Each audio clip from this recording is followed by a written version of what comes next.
En nou kan mense sien, jissie man, met daai ouens. En ook op die rallies het ons dan nou ook events, waar ons die manne by mekaar trek en ons sê, wie is die ouens wat die grootste gees gehad het?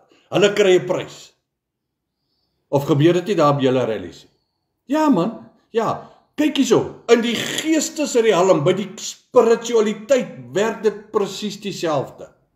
Dis hoekom ek Bikerskerk doen. Ek doen Bikerskerk, want die meeste van die tyd, wanneer die biker op 'n Sondag voel hy wil kerk toe gaan, dan voel dit vir hom, omdat hy sy biking attire aan het, omdat hy sy kettingkie het, en hy het sy patch aan, en binne op sy patch is 'n klop ander patches, en hy het ringe, en hy het 'n oorbel, en hy het tattoos, weet jy, dan word mense partykeer skeef gekyk, en hulle word selfs weggewys by die deur.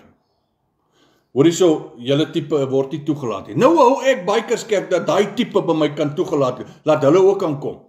En nou hou ek nie in 'n plek waar hulle sê kerk, hou ek 'n diens nie. Ek doen dit sommer in die bar. Sodat die ouens kan absoluut, as ek dit so kan stel, hy voel gemaklik om daar te wees. Want hoekom praat 'n ou, hoekom sit 'n ou in die bar, maar hy gaan sit hier in die kerkie? Want in die bar word die ou nie veroordeel nie. Ons het 'n lieflike saal langs die kroeg self, in die deel van die kroeg, maar dit is 'n groot saal by die Moth in Walvis Bay, en dit is nou waar ons kerk hou.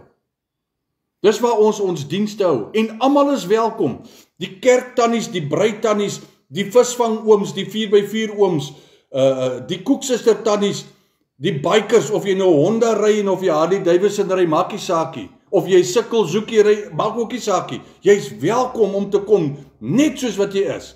Bring die ou lady saam, bring die kiddo saam, en kom sit daar, kom geniet dit saam met ons. Die meeste van die tyd, as ons diens klaar is, daar's 'n lieflike braaiplek binne in die kroegarea, dan gaan sit ons, die ouens bring hulle vleisie saam, en jy kan jou koeldrank by die bar koop, en ons braai almal, en ons braai lekker saam as ons klaar is. Ons fellowship.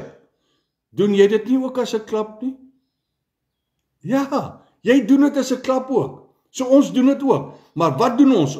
Ons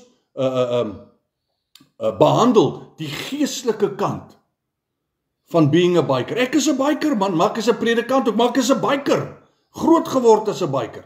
Maar jy sien, nou moet ons buitekant kan produktief wees. En dit is presies wat Johannes 15 vers 8 sê.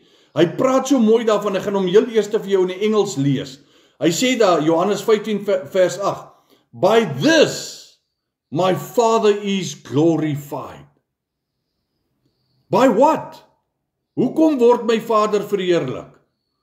Kom ons kyk bietjie, ek wil net gou gooi, ek het nou die Bybel oopgemaak hier so op die ding, dus kom ons gaan kyk wat sê die Afrikaans. Johannes 15 vers 8.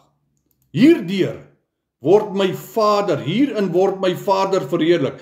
Hoe word die Vader verheerlik? Dat julle veel vrug dra.